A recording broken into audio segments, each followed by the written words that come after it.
Hello and welcome to Buy Africa, the show where we focus on investment opportunities around the continent. I'm Tshepho Modiba, and thanks for joining me. Tonight, I'm joined by Thabo Ncalo, founding partner and CEO at Savvy Capital Partners. The ever dapper Thabo. Thank you for joining us. Thanks so much. Okay, let's talk all good things Indian Ocean, not quite East Africa, not quite Southern Africa. Let's talk Mozambique, Ethiopia. Before we delve into them, what are the similarities? What are the differences? Where are we currently with those two economies? Yeah, so I think it's quite important to look at. I think the theme for tonight was to add a bit of flavor to discussing the two nations, which is Ethiopia and Mozambique, which both present very good opportunities from the eastern border, I guess, of the continent. One being southeastern, and one being eastern, I guess, on the Horn of Africa, being Ethiopia. But both of them have quite good similarities. Ethiopia is obviously a much larger GDP country.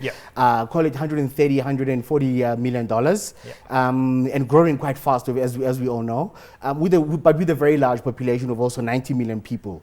You look at Mozambique, is sitting on its 20s in terms of GDP figure, but with a population of only 24 million people. Right. And so if you compare the two countries on a GDP per capita, they look quite similar. Right. And of course, if you look at the economies as well, from a base of agriculture, where both of them have a very huge reliance on agriculture, the bulk of their people are still in sort of subsistence agriculture. Right. They're quite similar from that perspective. But then you have to look at two of them from two also very key similarities, in that one being Mozambique is resource rich. Right. And of course, Ethiopia doesn't rely on oil or commodities and so forth, and is mainly services and so forth, and agriculture, as I said. To a certain extent, does Mozambique suffer from the so-called resource curse? A focus on that particular area where they could be focusing on services? So I think what we've learned in the current downturn, I think Mozambique is going through quite a couple of issues from a slowdown perspective.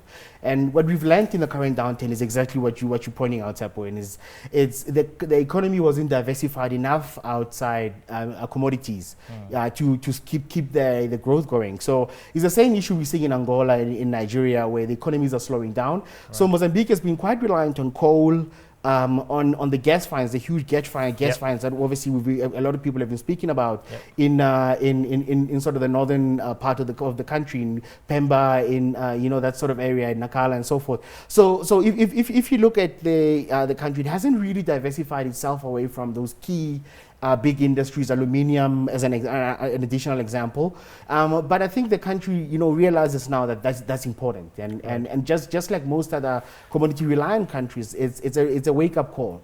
And I think it's been a bit of a blessing in disguise for us as investors in Africa, because it's a little bit like when the tide goes down, you start seeing who really is not wearing the right stuff being in the ocean, And that helps a lot, because you as a long-term investor, you want to see the trends and see who survived the downturn and the upturns and so forth. And Ethiopia has been a winner, just much like Kenya and so forth in East Africa on the downturn. So Ethiopia has benefited from the Eastern Bloc. Economically, where are they right now? So Ethiopia is a very interesting country, because if you look at that development, they've sort of taken what, and I hate to make the comparison because it's not exact, but they've taken a perspective like China, where they've kept their growth very managed. Right. So they've selected which sectors they're going to open up to as a start. They've selected who they're going to do business with, and of course you have to go through a bit of a process when you get into Ethiopia. And probably the best way is to go through the authorities in Ethiopia and do business the right way. So they've taken a bit of a China sort of approach to growing, where they're going to be quite protective of some of the key sectors in their economy, because they're quite aware if they open up a market like Kenya, or a country like Kenya can easily flood them with all sorts of other services and products that they're not yet mature enough. So there's been that approach that they've taken in terms of growth, in terms of development, which has been quite interesting for an economic model in Africa. And has it worked for them? Or is it working for them? Well, if you look, Ethiopia is quite poised. A lot of people aren't even talking about which country is likely to take the third position in terms of size. Yeah. And Ethiopia is likely to be, the third biggest economy in Africa. So a lot of people continue to talk about number 1 and 2, which is obviously Nigeria and South Africa, but we're not looking at the third spot. And Ethiopia is gradually, coming up under Egypt to become the third largest economy. Right. So the opportunities for Ethiopia are massive, and of course it's worked for them, because if you look at the type of GDP growth the guys are pushing, they're even driving to look at double-digit economic growth, which is interesting, which is quite a fascinating number you'd see for a country in Africa at the current climate. Okay, let's talk capital markets. Mozambique, fairly small in the global sense of things, anyways. Fairly small market. Your overall sense of it? What type of opportunities are there? Yeah, so let's say we've spent a bit of time now looking at the markets and the capital markets in both countries. Yep. Because our key interest is looking at some of the sub-frontiers in Africa. I think there's been a lot of focus on capital markets in Nigeria, in Kenya, in South Africa, in Zambia, and so forth. The key markets that everybody talks about.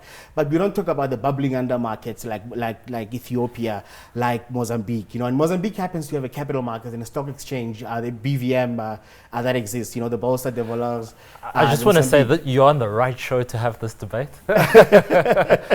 We love these bubbling under markets. So of course, because on Buy Africa, the theme is for us to look at opportunities and what people should be buying in Africa, and people shouldn't just be following the head in terms of just buy Nigeria or just buy etc., which are key markets you've got to hold. But I think look at some of the sub frontiers. So coming back to your point around capital markets in Mozambique, so you've got a very small stock market in Mozambique. I should call it actually a securities market, right? Because it's actually made up of about 40 securities, and quite a few equities. So there are only 4 equities listed on the market. Right. And the balance we've got about 21 treasury bonds that are obviously issued by the state.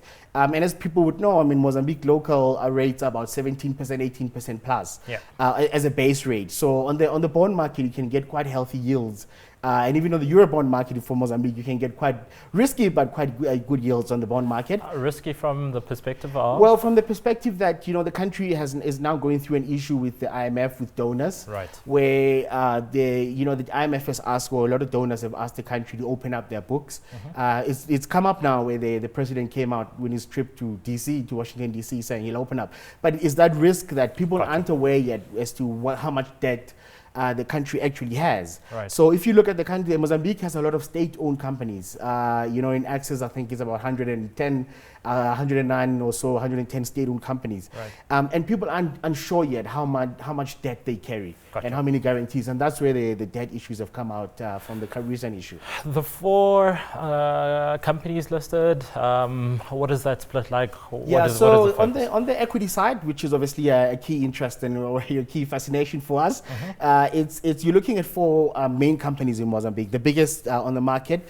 So the market, as I mentioned, is about $662 million at the current level. It doesn't trade that much, and you find the equity side of the market is about $290 million.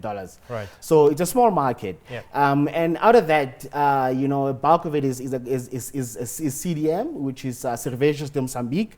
Right. Cervejas de Mozambique Your Portuguese is getting really we're impressive. Getting there.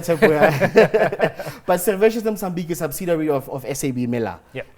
It's majority owned by SAB Miller, and it is the main beer company in Mozambique. You also have IMOS, which is one of the biggest, so probably the biggest insurance company in Mozambique. Right. And then you've got the hydro company, the hydrocarbons company, which is also playing, I guess, on the gas finds that you find in Mozambique. It's part owned by, it's quite a lot of involvement with by the IDC, but also ENH, which is the state-owned company as well. Yep. And then you've got a construction company as well, which does bridges, roads and so forth, infrastructure projects in Mozambique. So a fair diversification amongst those 4 companies. It's a fair diversification because, as I mentioned, but what we're missing, which is quite unique from a lot of markets in Africa, is financial services. As you would clearly see, you know. I think across Africa, you find financial services are mainly or generally the first guys to come and list. Right. And in Mozambique, we're probably waiting for a lot of, on the equity side, that is. But if you look at the treasury bonds, you have a lot of banks, Mozambique, even Standard Bank has some treasury bonds bonds listed in Mozambique, and probably all the other banks in Mozambique have bonds listed on the securities market as well. And of the 4 listings, anything that at these current levels or from a strategy perspective actually catches your eye? The beer company in Mozambique, I think, will always do well. Yeah. You find, I think a lot of visitors to Mozambique will know the famous brand Doijam or Laurentina and so forth. Yeah. And these are very entrenched brands in the market. You go to a lot of the rural areas, you go to many of the secluded areas, you still find them with very strong distribution. And I think even in the current market where there's a slowdown, the inflation rate is ticking up a lot, you find it that they'll be a lot more defensive, at least according to what we see. Yep. They're also not as cyclical as, for instance, the construction company or the gas company. So the construction company, as you know, would rely on government contracts mainly, private sector contracts that are very tied to the economy.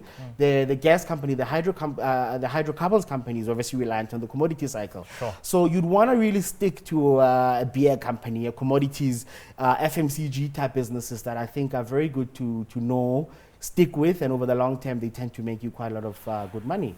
If we can have a quick synopsis of the Ethiopian market, what does that look like? So Ethiopia, as I mentioned, has been closed, and on the opening side, what they've decided to open up are various sectors, and part of it is manufacturing. Right. So interestingly for us as well, what we've been concentrating on is the early stage expansion growth part of capital markets, which people would traditionally identify as, call it either VC or PC or PE, right. Private equity or venture capital type investment sizes, and that fit quite well in Ethiopia at the moment. Gotcha. So I mentioned that they opened only various sectors, and one of them is manufacturing. You've seen even on a very large scale, someone like Aliko Dangote under the Dangote Cement Group, setting up a plant there under the grants they give you. So under some of the regimes they give in Ethiopia at the moment, if you're a private investor, for instance, you come in, they'll give you, for instance, a 7-year income tax holiday. Right. They'll give you, so on the incentive side, they've been quite proactive in terms of the sectors they want. Some of it is sort of clothing, leather goods. They're looking at as well services. We shouldn't forget that Ethiopian Airways is the most profitable airline in Africa, Perfect. And some of the services they export, I think, are quite good for a lot of people to look and partner up with. All right, cool. Let's leave it there. Thanks to my guest, Thabo Ncalo, founding partner and CEO at Savvy Capital Partners. That's all from Buy Africa this week. Remember to follow me on Twitter. That's at Modiba_Tshepho. Thabo, yours again is? It's at Thabo Ncalo. Perfect.